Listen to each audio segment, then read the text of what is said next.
Bom dia!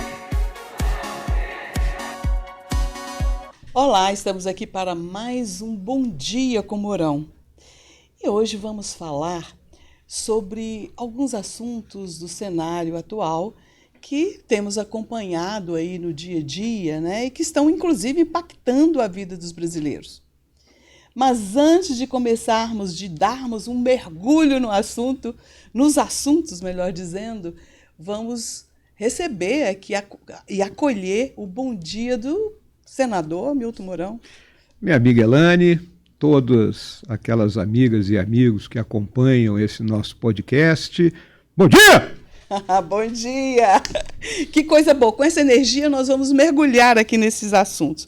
Então, amigos, hoje nós vamos, como eu disse antes, vamos falar sobre temas da conjuntura atual e pontuando alguns acontecimentos e preocupações que nos últimos dias realmente têm impactado o nosso cotidiano, né? A vida de todos os brasileiros.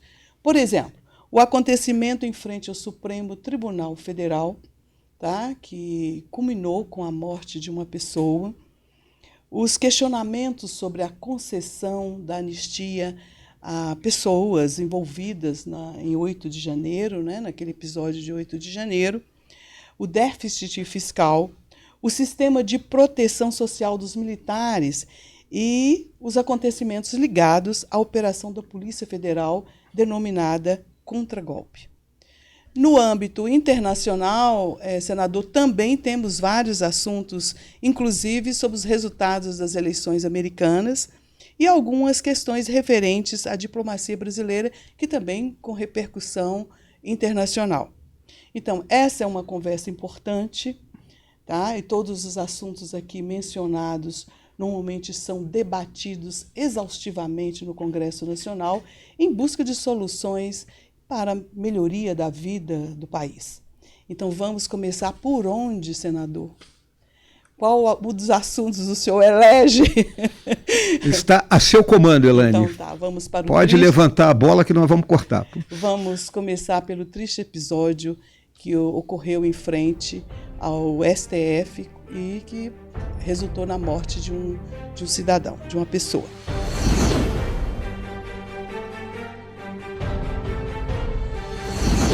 Essa é uma questão que nos leva a pensar o que efetivamente aconteceu dentro da análise e percepção do senhor. Foi um ato isolado? Podemos dizer que aquela pessoa, aquele homem, teve uma atitude de lobo solitário ou um terrorismo doméstico, enfim. O que efetivamente, na sua visão, ocorreu ali naquele momento? Olha, Elane, primeira coisa, né, o fanatismo, né, político, ideológico, ele perdura ao longo da história do mundo. Né? Ele sempre houve e sempre haverá. O caso que ocorreu na semana que passou, né, na frente da Suprema Corte, numa noite de chuva aqui em Brasília, onde não havia ninguém na Praça dos Três Poderes, né, envolvendo um cidadão lá de Santa Catarina, né, mostrou claramente que ele tinha um desequilíbrio sério, né, um desequilíbrio emocional muito grande, né, e resolveu, né, um ato de protesto contra a Suprema Corte. E isso, né, todos nós não temos a mínima dúvida, porque determinadas decisões que vêm emanando daquela corte, né, são frontalmente contrárias àquilo que nós compreendemos como devido processo legal e que vem causando, vamos dizer assim, uma certa irritação à população de uma maneira geral. E esse cidadão, óbvio, desequilibrado, né, reúne um número X aí de fogos de artifício, né, taca fogo no próprio carro, né, mas vamos dizer assim, sem ter um explosivo de potência capaz de destruir aquele carro, que era um carrinho pequeno, e causar algum dano nos outros veículos circundantes, né, vai para o meio da Praça dos Três Poderes, lança algumas bombas, né, que eu acredito tipo, né, rojões aí de São João, né, na direção da Suprema Corte, e depois se deita no chão e se explode. Né, ou seja, deixa a vida em grande estilo, num ato de protesto, mas demonstrando claramente não é, o seu desequilíbrio, porque quando a pessoa recorre a um ato dessa natureza, um ato extremo de tirar a sua própria vida, é porque ela, não é, perdeu totalmente, né, a noção de que a gente não deve se desesperar. A gente sempre tem uma saída para algum problema que esteja acontecendo. Agora, o que eu quero também deixar claro, né, que se falou muito, terrorismo, e aí há aquele alarde pela imprensa. É suicídio, é terrorismo, né? isso, vamos combinar, né? O pessoal lá do Hamas, do Hezbollah, né, e de outros grupos terroristas aí instalados mundo afora devem estar rindo do terrorismo brasileiro, né?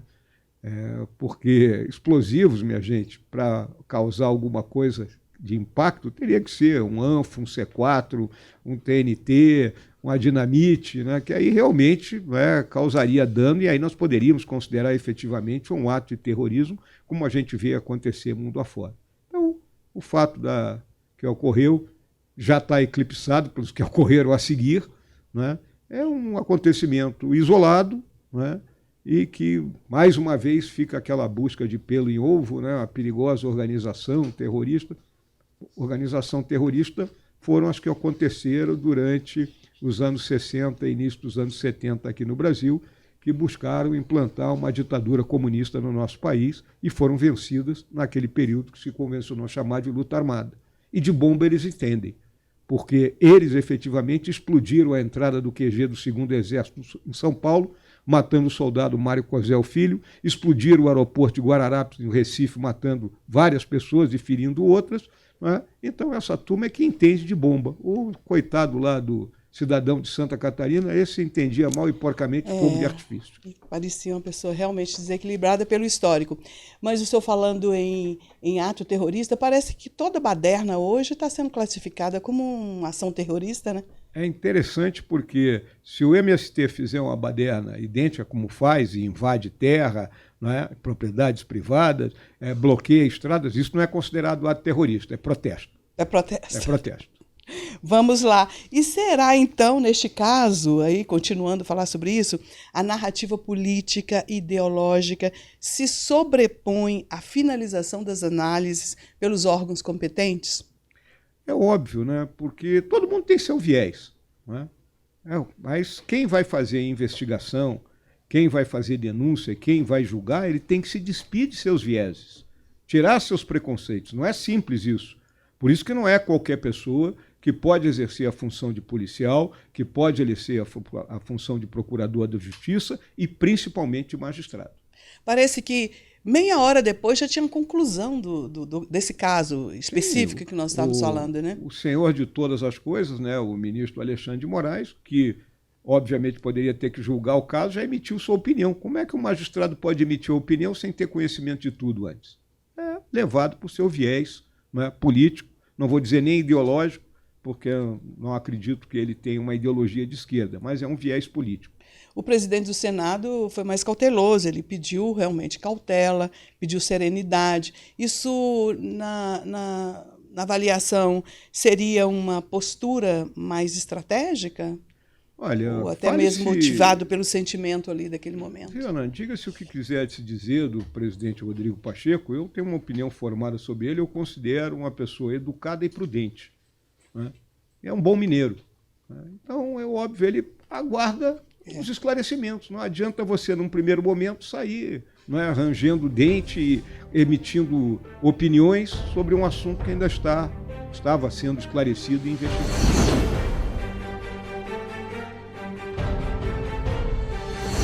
Mas o incidente em frente ao STF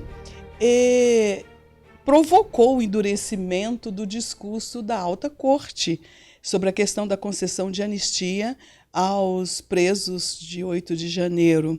Essa postura, na sua avaliação, ela enfraquece o movimento pró-anistia ou, ao contrário, reforça a luta pela causa? A luta pela essa causa ela não pode cessar em nenhum momento, viu, Elaine? E, mais uma vez, os nossos magistrados, não são todos, né? 3 ou 4 que são membros da Suprema Corte que emitem opiniões políticas o tempo todo. Os demais nós vemos que estão permanentemente em um silêncio obsequioso, né? Imbuídos da função de magistrados que são. né? Mas esses aí toda hora se pronunciam e parece desconhecer que a anistia é uma tradição do nosso país, né? Desde as revoltas que ocorreram no Império e foram debeladas pelo nosso Duque de Caxias, né? O ato seguinte ao término da revolta era a concessão de anistia, e ali havia crimes de sangue, gente tinha morrido, né? Tem cenas extraordinárias da vida de Caxias, né? Como na revolta do Miguel de Frias, né? Em 1831, né? Logo depois da abdicação de Dom Pedro I, né? E o Miguel de Frias era um amigo do Duque de Caxias, ambos eram majores, e o Caxias comanda a tropa que está rebelando o movimento ali nas ruas do Rio de Janeiro.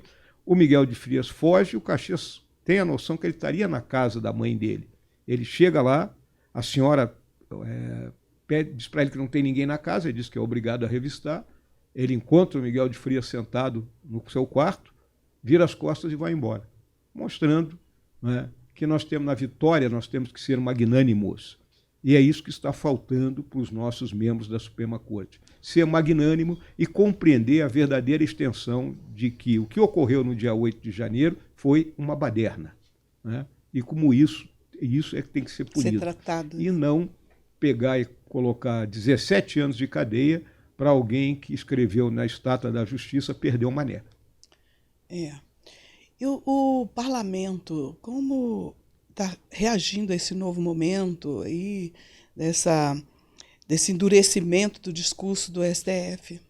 Óbvio que ali dentro do parlamento, dentro do Senado, eu vejo que ainda há muita pouca mobilização. A mobilização maior é do nosso grupo, né, de senadores do bloco da direita, né, e na Câmara os deputados também. Não há ainda, vamos dizer assim, uma concertação, até porque o assunto ainda está sendo discutido na Comissão de Constituição e Justiça da Câmara dos Deputados. Eu mesmo tenho um projeto que está enterrado na Comissão de Defesa da Democracia lá do nosso Senado, né, e tem como relator o senador Humberto Costa, que até hoje não apresentou relato nenhum. Isso tende a ficar engavetado? Não, né? Olha, eu julgo, Elane, que o assunto será posto em discussão e nós vamos para o voto. E não compete à Suprema Corte depois querer emitir alguma opinião sobre uma lei aprovada dentro do Congresso Nacional, seguindo todos os trâmites do devido processo legislativo. Até porque a população, ou melhor, a sociedade espera algum resultado, né? Exatamente.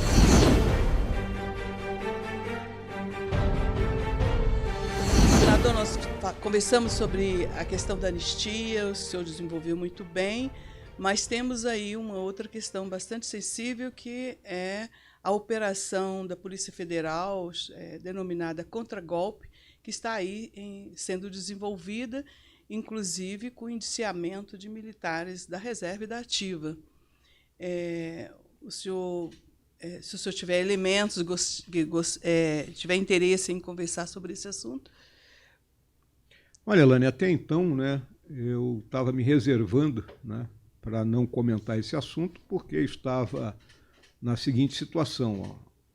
Algumas peças do inquérito da Polícia Federal sendo lançadas igual pérolas aos porcos, né? E a nossa imprensa, como sempre, né, se aproveitando disso para atacar a instituição militar, que eles tanto detestam, né, e, obviamente, a figura do presidente Bolsonaro e seus auxiliares mais próximos. Agora que saiu aí essa questão do indiciamento de 37 pessoas, né, o que eu vejo nisso tudo, né? E nós temos um grupo de militares, né, pequeno, maioria militares da reserva, não vou precisar citar nomes aqui, que, em tese, montaram um plano sem pé nem cabeça, né, que eu não consigo nem imaginar como uma tentativa de golpe, né? E aí é importante que as pessoas compreendam que tentativa de golpe ela tem que ter um apoio de parcela expressiva da Força Armada. Ninguém dá golpe num país sem ter a Força Armada, né? Nem que seja para proteger uma mudança constitucional, né? Mesmo que a tropa não vá para a rua, como eu vi na Venezuela, a Força Armada protegeu o golpe constitucional que o Hugo Chávez deu para poder dominar o país e permanecer indefinidamente no poder. Mas a Força Armada apoiando, aí, né, né, deliberadamente as ações do Hugo Chávez. Né? Então, aqui no Brasil não houve nenhum deslocamento de tropa, essas pessoas não tinham comando de tropa. Aí você olha os dados divulgados, né, um plano sem pé nem cabeça, onde teriam armas, mas iriam executar o presidente e o vice-presidente eleitos por envenenamento. Né? Um troço assim absurdo. E que me parece, né, porque eu não vi esse plano, né, esse plano não aparece em lugar nenhum, que jamais teria sido feito por pessoas que tiveram a oportunidade de fazer cursos de especialização dentro do Exército, que os capacitaria em muito melhores condições para ações dessa natureza. Então vejo, né, uma fanfarronada, né, e a partir daí, né, dentro da busca incessante de envolver o presidente Bolsonaro, de envolver o general Braga Neto, o general Heleno, né, que você conhece tão bem e que é um homem que não toma atitudes dessa natureza, né, e faz-se então, né, arma-se esse cenário todo, né, joga-se quase que um pó de pirlim-pim-pim e aí, Shazam, saem 37 pessoas nesse pacote, né, indiciadas. Inclusive o presidente do Partido Liberal, o maior partido de oposição, o Valdemar Costa Neto. Valdemar Costa Neto metido em tentativa de golpe. Isso eu acho que é algo assim que difícil, né, de você conseguir digerir. E o que eu espero, então, nesse pacote todo?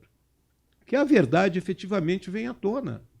Não é? Se meia dúzia de 3 ou 4 resolveu escrever bobagem, tudo bem. É crime escrever bobagem? Aí eu vou deixar para os juristas. Vamos discutir isso. Né? Eu vejo o crime quando você parte para a ação. Né? Se tivessem feito uma emboscada para o ministro Alexandre de Moraes ou para o presidente da República, disparado contra ele, nada disso aconteceu. Né? Ou tudo, vamos dizer assim, no terreno da imaginação. E imaginação bem fértil, pelo que a gente consegue depreender das pérolas que vêm sendo lançadas por meio da nossa imprensa. Né? Da onde o presidente Bolsonaro? Pelos próprios comentários surgidos, você vê que o presidente em nenhum momento pegou e disse, não, vamos fazer alguma coisa. Né? Os próprios militares envolvidos reclamando que o presidente, né, não estava assumindo nenhum compromisso com isso aí. Ao ver também, né, o general Estevam Teófilo indiciado, porque foi a uma reunião com o presidente da República no dia 9 de dezembro, é desconhecer que o general Estevam Teófilo é comandante de operações terrestres, que não tem comando de tropa. Ele não comanda tropa nenhuma.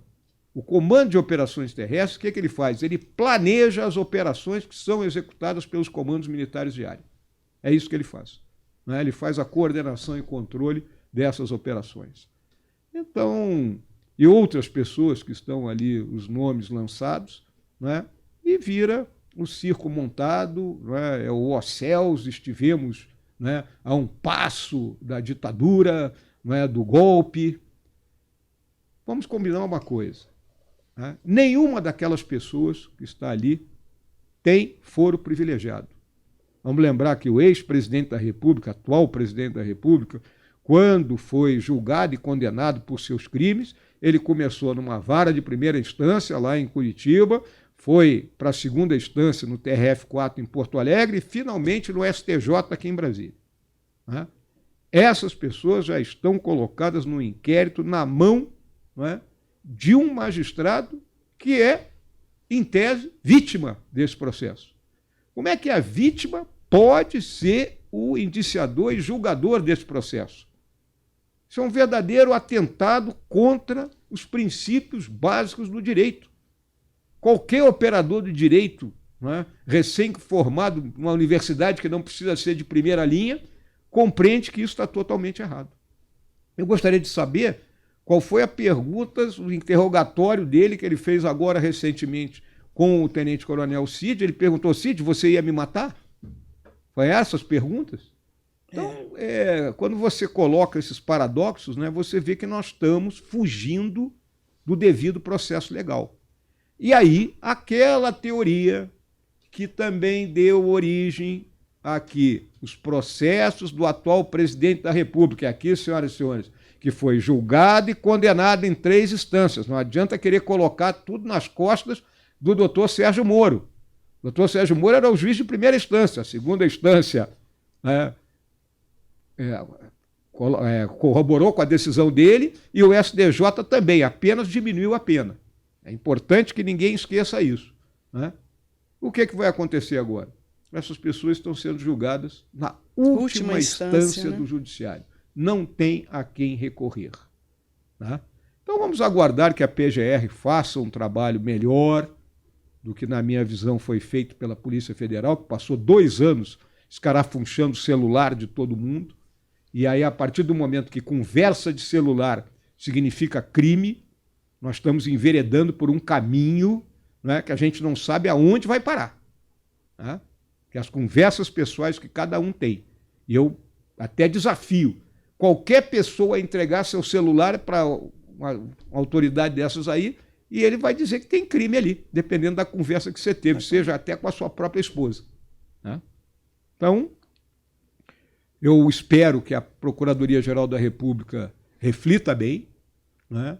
Pese o que há efetivamente de prova, né? Provas, né? Ações concretas, né? E não, né, ouvir dizer, e não fantasias, né? Para efetivamente, né, apresentar denúncia contra quem realmente conspirou ou tomou alguma atitude que levasse, né, a uma derrubada do Estado de Direito aqui no Brasil, ou do sistema democrático. E nós não vimos isso. Essa é a realidade. O que existe é a tentativa constante de querer colocar essa carga nas costas do presidente Bolsonaro, do seu círculo imediato e de parcela das Forças Armadas.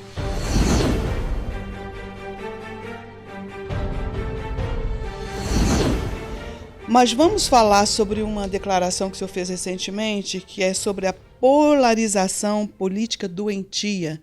O senhor elegeu como um problema que o Brasil precisa resolver, sob risco até mesmo de eventos de convulsão social. E alerta para que o parlamento precisa meditar e agir. O senhor quer comentar sobre essa sua postagem? O senhor postou isso numa rede social. Olha, Elane, a realidade nós estamos vendo esse processo, né, já de algum tempo aqui dentro do nosso país, vamos botar 10, 11 anos. Ele foi insuflado pelo próprio partido que hoje está no poder, o Partido dos Trabalhadores, com aquele discurso do nós contra eles. Né? Então esse discurso ele veio até que eles resolveram reagir. Né?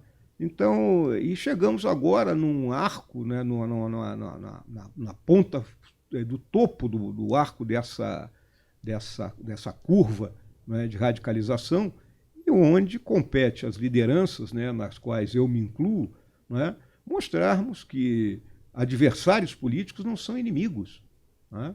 A gente tem visões diferentes de mundo, mas todos nós somos brasileiras e brasileiros. Então a gente tem que entender isso e fazer valer essa nossa visão para a população de uma maneira geral e compreender que, assim como nós tivemos uma vitória estrondosa nessas eleições municipais, nós temos plenas condições de, em 2026, ter uma eleição padrão a do presidente Trump agora nos Estados Unidos, né, vencendo não só, né, nos cargos de presidente da República, como na maioria dos estados para o governo desses estados, assim como constituindo maiorias sólidas na Câmara e no Senado.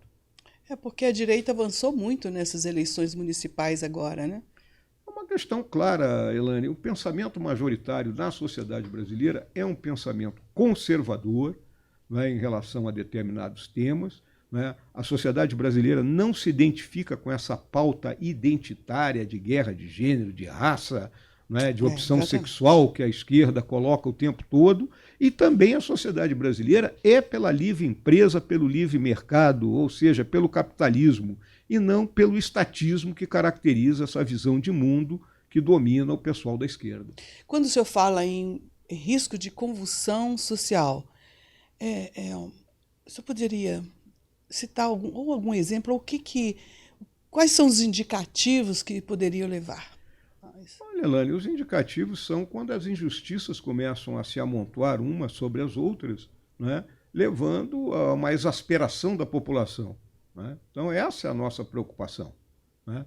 E também nós temos nesse cadinho, né, nessa fornalha toda, nós temos uma população que vive numa situação de insegurança, fruto, não é, do crime que transbordou por todas as cidades do país, domina determinados territórios, impede que o Estado brasileiro esteja presente, não é? E está aí, de norte a sul, de leste a oeste. Não é, atua mais só nas cidades, está dentro da Amazônia, nos garimpos, não é? Na fronteira. Não é? E isso aí tudo vai levando a população a um grau, não é, de desespero muito grande.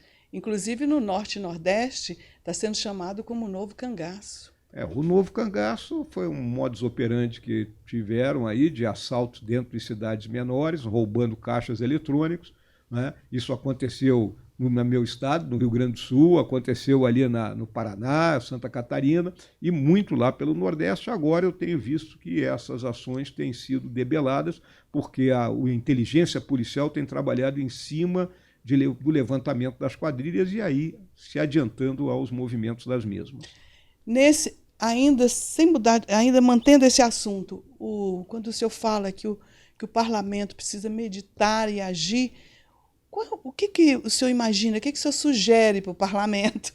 Olha, o parlamento não pode ser uma disputa, né, de egos e de brigas, né, de discursos de ódio lá dentro do próprio parlamento, né, de desrespeito com o outro lado. Né? Ambos os lados têm que respeitar. Né? Se um está emitindo a sua opinião, os outros aguardam e vamos para o contra-argumento. Essa é a beleza do debate político. Né? E quem está assistindo tem condição de ver, bom, esse aí os argumentos são muito mais sólidos do que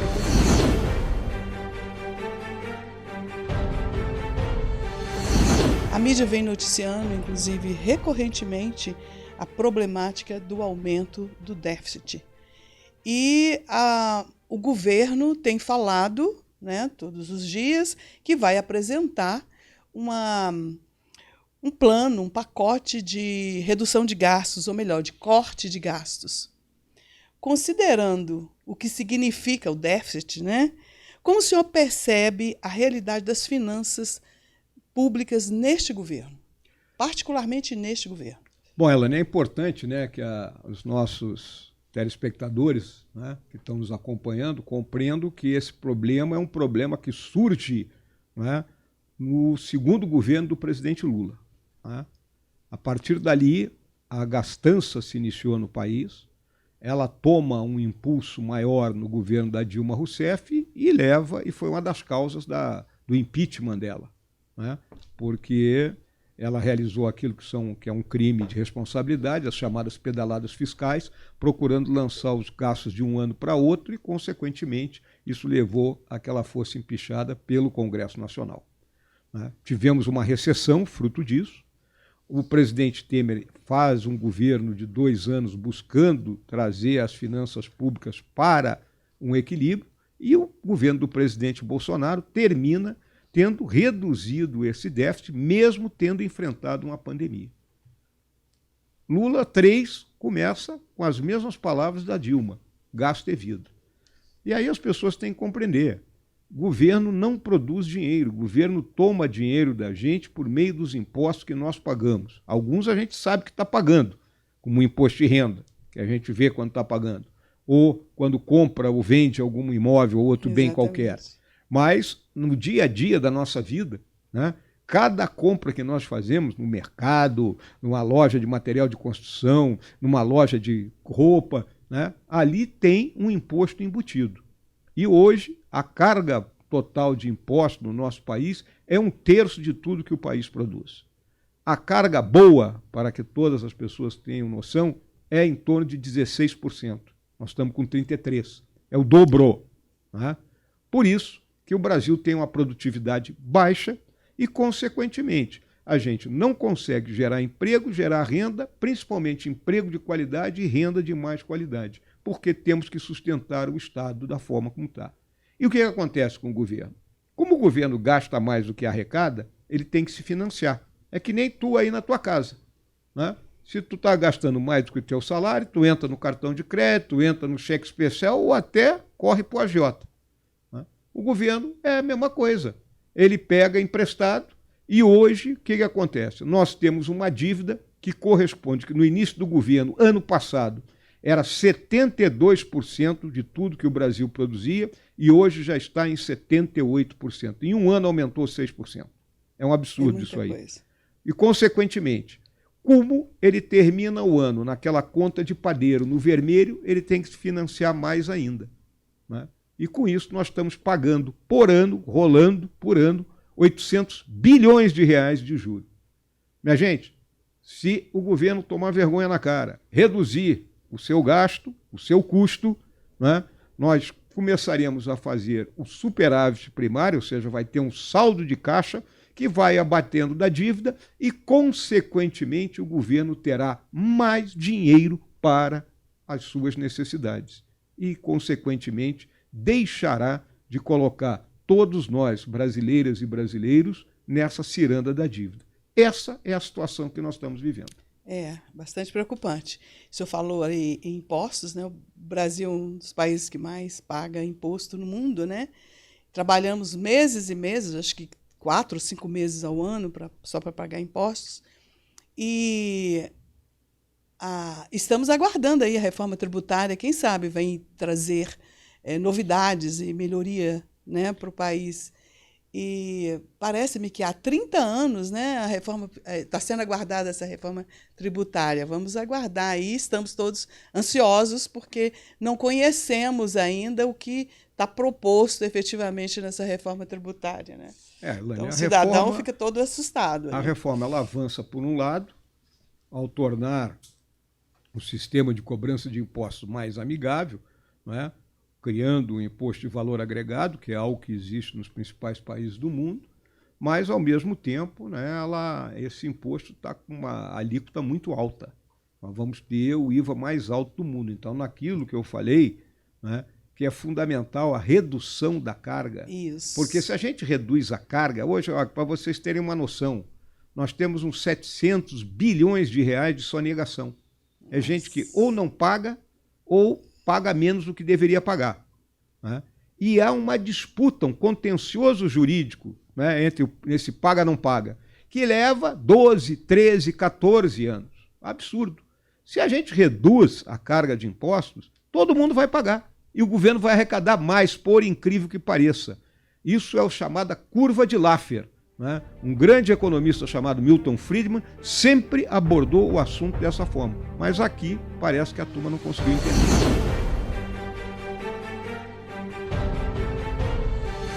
Mas, senador, ainda na direção da suposta iniciativa governamental em apresentar um plano para corte de gastos, vamos falar sobre o Ministério da Defesa e a questão que veio à tona da discussão sobre o sistema de proteção social dos militares, que vulgarmente as pessoas conhecem como Previdência dos Militares, que está sendo discutido como um instrumento de corte, né?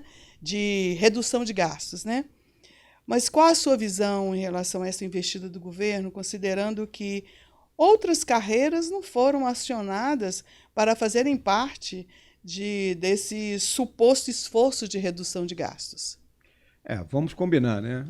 Quando a coisa aperta, vamos olhar para os militares sempre são a geni, né? Vamos tacar uma pedra nos militares. Então é importante que as pessoas que estão nos acompanhando compreendam que no Brasil nós temos o regime geral da Previdência, que é o do INSS, né? Que é um regime de partição, ou seja, que as pessoas que estão trabalhando pagam para aquelas que estão aposentadas receberem. Essa é a filosofia do sistema. Há o regime próprio, tem vários regimes próprios de funcionários públicos federais, né, estaduais, municipais. Isso. Né? Os militares não se enquadram em nenhum desses regimes. Né? Eles não estão nem no regime geral, nem no regime próprio. Tá? E por que isso? Porque uma força armada é um contrato social que a nação faz com um grupo de mulheres e homens que dedicam a sua vida e dedicam, vamos dizer assim, em toda a extensão do termo dedicar, ou seja, até o último sacrifício, ou seja, a morte, para a defesa do país. E os militares possuem, então, o quê? Um sistema de pensões. É óbvio que é um sistema de pensão. Imagine se nós entrarmos em guerra de hoje para amanhã. É só comparar com o que está acontecendo na Rússia e na Ucrânia. Do efetivo do Exército hoje, vou falar especificamente do Exército, de 220 mil homens, vamos colocar que 150, 140 mil estarão entrando em combate. A reserva é convocada nesse momento. Sem dúvida. Por isso que militar não se aposenta, militar passa para a reserva, ele continua em disponibilidade até atingir a idade para a reforma, que no meu caso é 75 anos de idade. Eu ainda estou pronto para ser convocado. E dedicação exclusiva. Agora vamos falar do pessoal que está na ativa. O pessoal que está na ativa não pode exercer outra profissão. Então, um militar não pode, no final do expediente, dirigir Uber. É proibido isso. Não pode ter uma loja. É proibido isso. Ele tem que estar dedicado exclusivamente. Não tem horário de trabalho. O expediente a gente sabe que começa e não sabe quando termina. Inclusive, para todos nós que servimos na Amazônia, a gente costuma dizer que o pôr do sol significa apenas o início de uma nova jornada de trabalho. Não temos fundo de garantia. Obviamente que não temos horas extras. Exatamente. Então, todos os benefícios que existem na vida civil não existem na vida militar. E por isso que o sistema que protege os militares após o seu período de ativa é um sistema de proteção social que inclui um salário, inclui um sistema de saúde, pelo qual também nós pagamos, descontamos do nosso salário, e tem um sistema educacional formado pelos colégios militares, que atendem os filhos dos militares e também filhos de civis em todo lugar do Brasil, onde existe colégio militar que é gerenciado pelo Exército Brasileiro. Ou seja, o governo procura adotar umas medidas, aumentando a idade de permanência no serviço ativo, passando para 55 anos, sempre lembrando que o militar, ao passar para a reserva, ele continua descontando, não é um sistema de partição como eu me referi ao sistema do INSS, que os que estão na ativa pagam pelos aposentados. Aqui não interessa, eu continuo pagando pela pensão. A questão da pensão das filhas, tão debatida, ela acabou no ano de 2001. Então nós temos duas gerações de militares que não têm mais esse direito. E aqueles que permaneceram com o direito têm um desconto a maior. E temos ainda a questão da indenização de passagem para a reserva, que hoje está em 8 salários e é uma discussão de diminuir isso aí. Então, eu acho que é uma contribuição que vai ser cobrada muito pequena para o que a nação precisa em termos de corte de custo em outras áreas. E revelando sempre assim, o desconhecimento da nação brasileira sobre a realidade com que vivem os seus militares, que não tem condições de acumular riqueza, ninguém entra ganhando 30, 40 mil reais no Exército. Nós temos magistrados em início de carreira que entram ganhando isso, e ainda reclamam que os seus salários são são pequenos. Então, é uma questão muito mal conduzida e que ataca uma instituição que a única coisa que faz é trabalhar intensamente em prol do país. E isso reflete no ambiente saudável da família militar, não é, senador? É óbvio que há sempre uma preocupação constante, Você se preocupa de uma vida de sacrifício. Vamos lembrar outra coisa que é importante destacar: as nossas esposas não conseguem ter uma atividade remunerada, como a maioria das esposas hoje tem, por causa que o militar está sujeito a constantes movimentações. Exatamente. Eu, ao longo da minha vida militar, passei 46 anos no Exército Brasileiro. Eu morei em 23 lugares diferentes. Ou seja, a cada 2 anos eu morei num local. A minha falecida esposa, que esteve comigo durante todo esse período da minha ativa, ela nunca conseguiu exercer uma atividade que realmente ela fizesse jus aos conhecimentos que ela adquiriu. Eu posso dizer que acompanhei muito de perto a família militar ali trabalhando e tudo, e via a dedicação das esposas e filhos à missão militar do pai, do marido, né? O marido Passam a viver intensamente. O marido, né? sai de casa, né? Então é a escala de serviço, né? Que ele não vai ficar em casa, e a escala de serviço na Força Armada tirou serviço hoje, amanhã está no quartel normal, não tem essa história de dispensa no dia seguinte. Né? Vai para treinamentos, vai para exercícios, né, de guerra, vai para fora do país em missão de paz. Né? Eu tive 1 ano na África de missão de paz, a minha família ficou, minha esposa e 2 filhos ficaram residindo em Manaus, né, e eu os vi 2 vezes ao longo de 1 ano. E é o que acontece com todos os militares que estão sujeitos a esse regime. O senhor que serviu lá na Amazônia, eu fui à Vila Bittencourt, e as esposas dos tenentes que davam aula nos colégios, organizava a vida ali da vila, era toda direcionada pelas esposas dos militares, a parte cultural, a parte social, a integração das famílias que viviam ali, que vivem ali na Vila Bittencourt, e ali, lá no fim do mundo, né? Que a gente pensar bem, lá no cantinho, que você tem que chegar de barco, né? Ou então avião da FAB, que vai acho que 1 ou 2 vezes ao mês. Bem assim, fiquei até meio emocionada, sabe? Quando eu vi aquela realidade da Amazônia. A vida nas guarnições isoladas, ela não é simples. E sempre há essa mudança do ambiente onde a pessoa foi criada. Por quê? Vamos colocar o militar que passou 5 anos na sua formação como oficial, termina seu curso da Academia Militar ou termina seu curso da Escola de Sargento das Armas, aí vamos dizer que ele chega, vai servir no Rio de Janeiro. Né? Conhece uma moça lá, casa com uma moça do Rio de Janeiro. Passou 2 anos no Rio de Janeiro, ele é movimentado para Uruguaiana, no Rio Grande do Sul. Imagina, essa moça vai estar saindo de um habitat que ela conhece para outro que ela desconhece. E vice-versa. Aquele que chegou, começou sua vida lá no interior do Rio Grande do Sul, casa com a moça de lá, e aí traz essa moça para o Rio de Janeiro, para a Amazônia. Então, todas essas mudanças influem tremendamente, vamos dizer assim, na vida das famílias. Das famílias, com certeza. E há todo o custo que a gente tem que arcar com uma mudança, uma nova casa.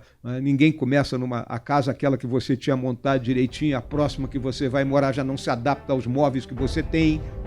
Então é uma vida que não é simples.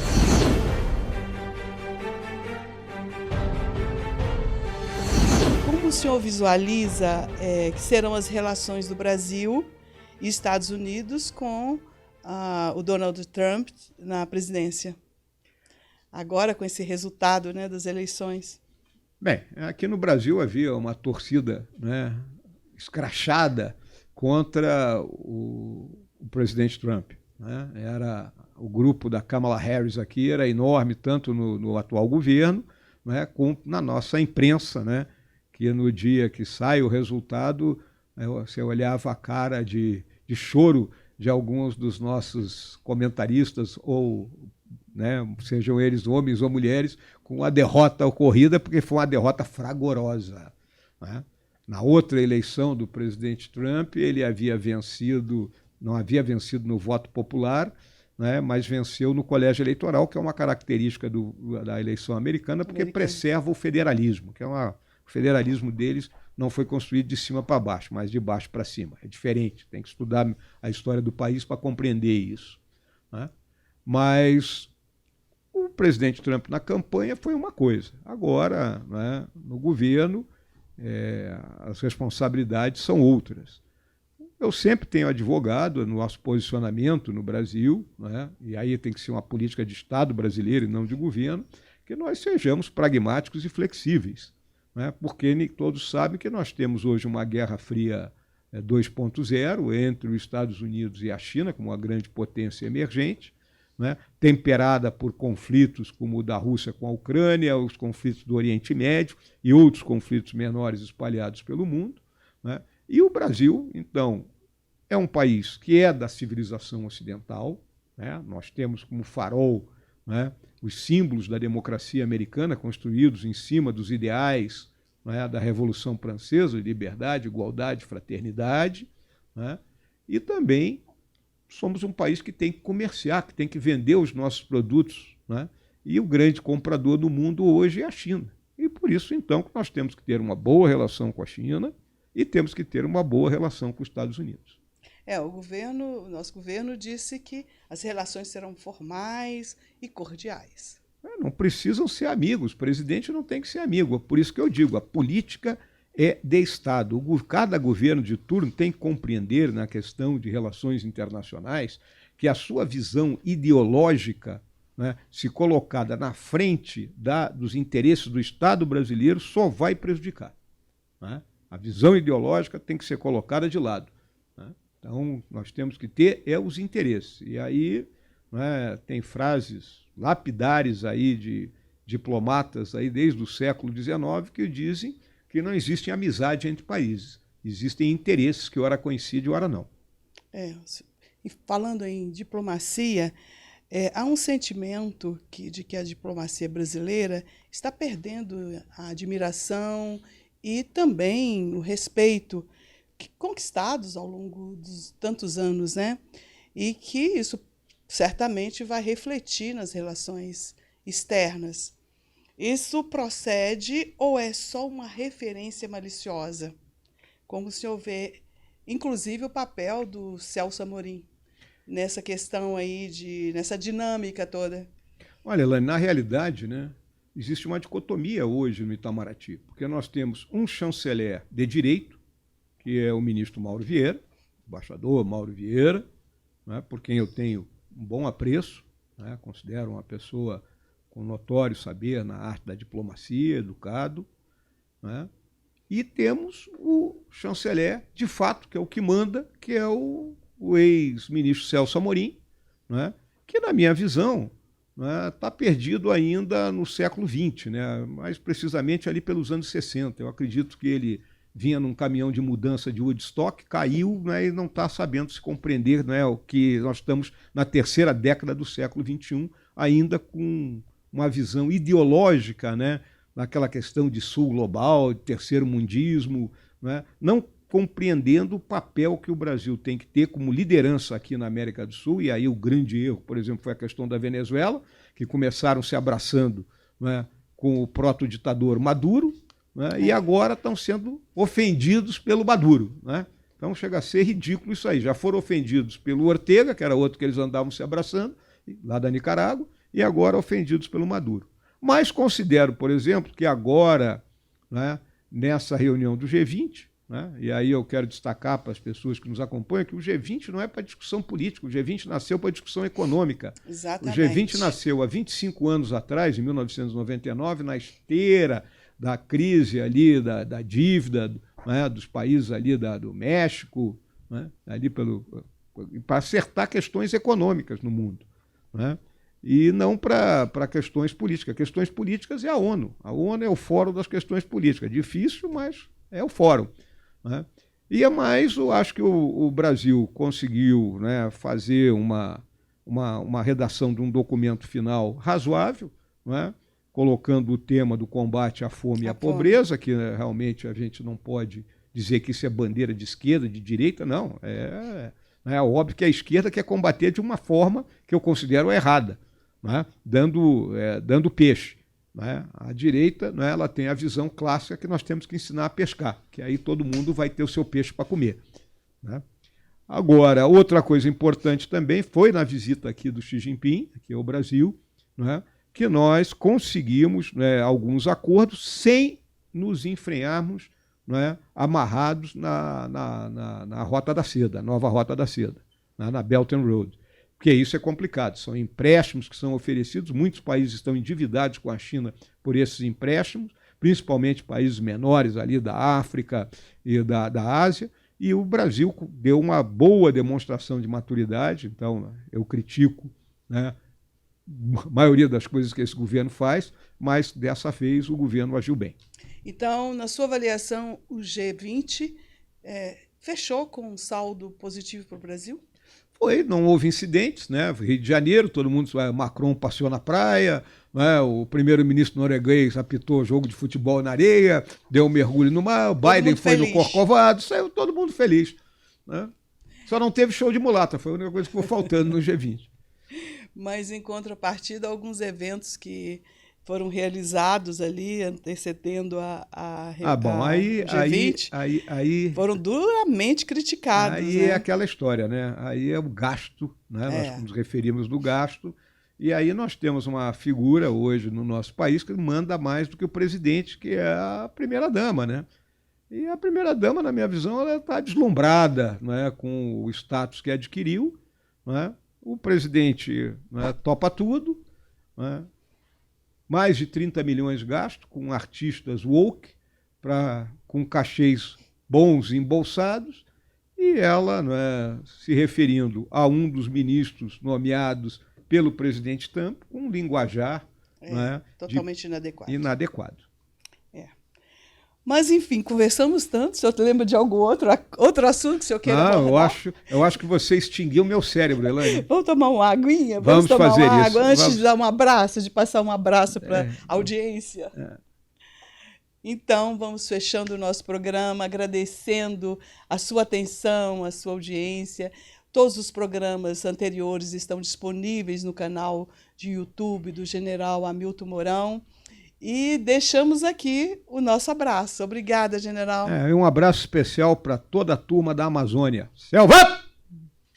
Grande abraço.